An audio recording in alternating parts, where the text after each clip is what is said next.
Bupati Nrekang Muslimin Bando menggunakan truk terbuka untuk meninjau lokasi longsor di Desa Labuku, Kecamatan Maiwa, Kabupaten Nrekang, Sulawesi Selatan.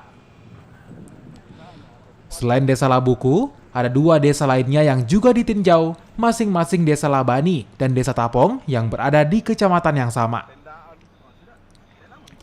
Tiga desa ini jadi perhatian pihak pemerintah Kabupaten Nrekang usai terisolir akibat longsor hingga memutus jalur transportasi. Selain memantau langsung, Bupati Nrekang yang didampingi petugas BPBD juga menyalurkan bantuan bagi warga terdampak. Mula pada sore hari ini kita berada di Jalan Tumida, Dusun Tiga Waitua, Desa Labuku.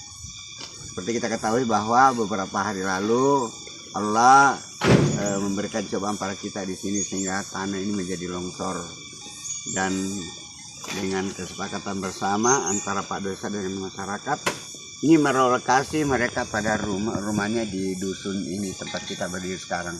Justru tempat ini view-nya sangat indah ya.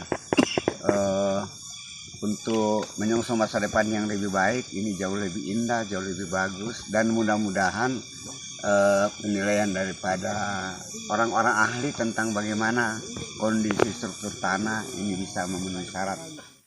Longsor di Kecamatan Maiwa terjadi pada awal September kemarin dan akibatnya puluhan rumah warga rusak. Sudin Syamsuddin, Kompas TV, Nrekang, Sulawesi Selatan. Budak gorong-gorong.